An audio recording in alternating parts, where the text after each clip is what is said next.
me take a walk out of me yard. I never know I saw Jamaica.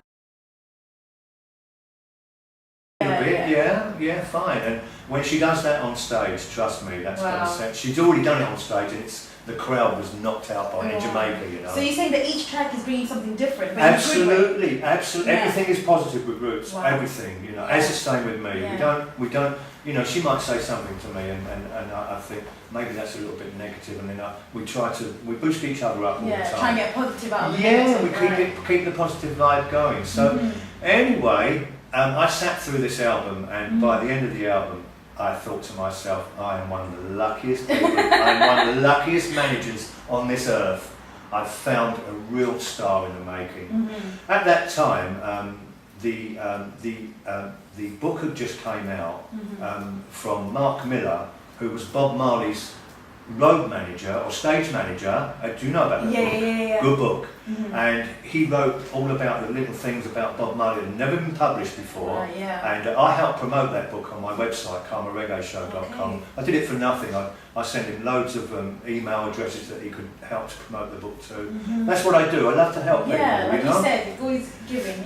When I started to read this book, and I started to read about Bob Marley's view of things and how he gave a white man a job. He said, you know, come on man, you join us, you know. And Mark, you know, he quit, didn't he? Quit his job and he joined Bob Marley.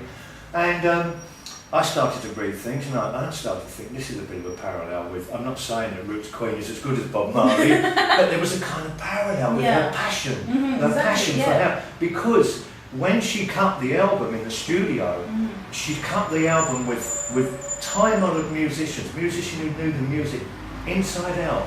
But she said, no, it doesn't go this way, it goes this way.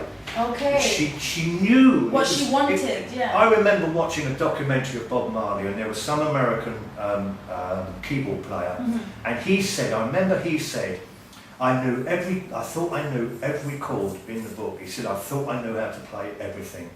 But Bob Marley taught me a whole new way of playing the organ. Yeah, and you know, he said I'd be playing away and Bob Marley go, no man, it go like this, you know? And that always struck me as something unique. And that's what you see again in Roots Queen. I see this in Roots Queen the same, and I'm so excited by it, you know? She knows exactly what she wants. And I read as well from her bio that she's heavily influenced by Bob Marley as well. Well, isn't everybody? Yeah, but it's nice to know that someone's taking that positive but also putting their own spin on it as well. Absolutely, that's the difference. Yes, absolutely. So anyway, she got an article on The Voice online, that's there, this maybe last April, I can't remember now. And then Natasha Von Castle, she has L3 magazine in Canada, she did an article on her in there, and it just grows and grows and grows. Is she getting a good response internationally? Absolutely, she's big in America. She's had lots of interviews in America.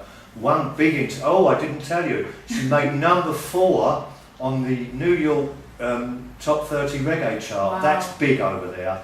You got look at that chart any week, and all the big names are there, you know. And it's hard to break in. And I said to her, "You're a debut artist, and you're number 4. How's That's it feel?" amazing. Yeah. Yeah. So we achieved that with her, and that was, and then she, Clinton Lindsay, who has a big radio show down in Florida. He told me 2.7 million listeners. And she had a lovely interview on there. He supports her big time. She was number 1 for 7 weeks on his chart, and that's from radio play and listeners' requests. So that's why I'm so happy for her, you know, because everybody is kind of confirming what I originally felt about her, you know. So I love that, you know. It's like you're now exposing it to say, look, so now not just us being it, let the world hear you. Yeah, and then one day on Twitter there was another DJ, an entrepreneur from California. She just wrote, "Where did you find her?" You know, that's amazing. You know? Absolutely amazing. So you're feeling good going into 2014?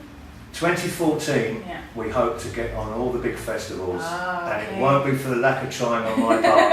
Definitely. No, but it's nice to see that when two people work together and they're on the same minds, like they have on the same road and apartment, like same way of thinking, how much you can actually do together. Yes, and the thing is, with Roots Queen, she is very big on teamwork. She supports me, I support her.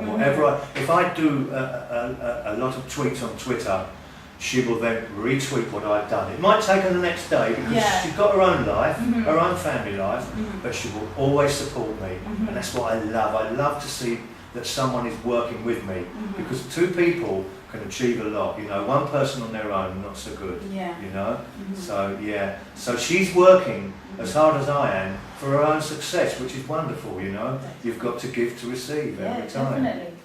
Yeah, but tell us about one incident that happened at the Greyhound pub that you Oh, said. the biggest regret of my Yes. life. Go on, tell us about that. 1973. Uh-huh. Chris,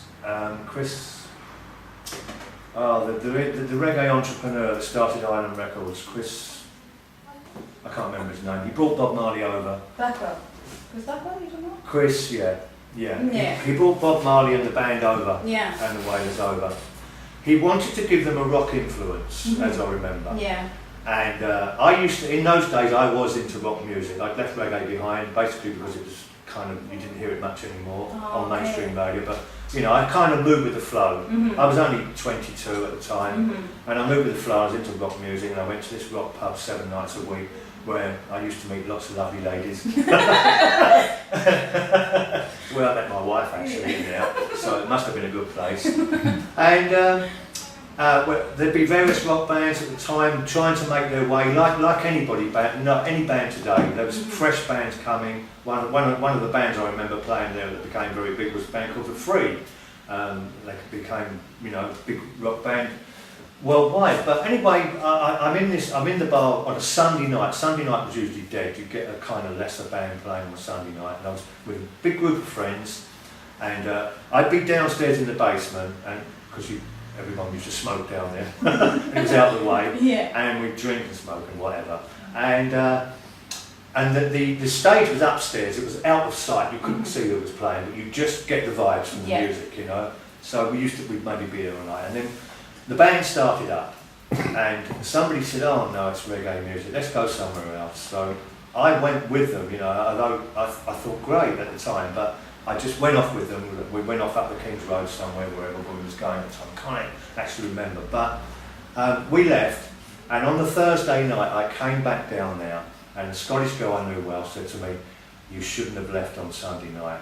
The band was fantastic." I said, "Yeah, it was reggae, wasn't it?" "Yeah." Everybody was up dancing. They was dancing on the bar, they was dancing on the tables, they was dancing on the stairs. And I didn't think any more about it whatsoever. I just knew that some band called Bob Marley and the Wailers had played there, and I'd never heard of them, that's all. And anyway, I could move on then, 6 years later, still not into reggae music anymore.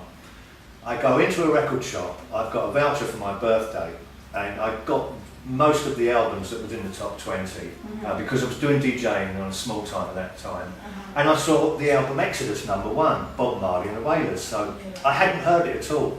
So I bought this album and I took it home, and in them days we had one of them old-fashioned sideboard stereos, you know, and I put it vinyl and I put it on, and the opening bars from Natural Mystic, I could feel the spirit rising, you know.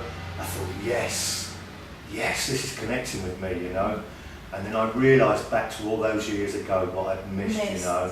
And at that time that Exodus was out in this country, Bob was doing the Rainbow gig live, and he also did the big gig at the Lyceum as well, where the live recordings came from. But at the time, I remember I had a family, I was very hard up, and I couldn't afford the money to go.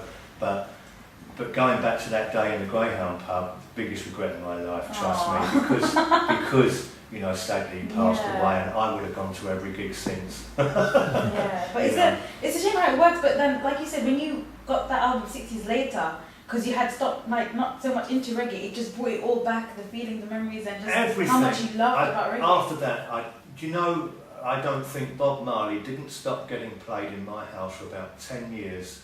All my children grew up with Bob Marley. When my youngest, Michaela, she's 28 now, when she had her 21st birthday party, it was in the house we had down in Kent. She had it outdoors with a barbecue and everything. All she had playing was Bob Marley. See, it goes on. What is it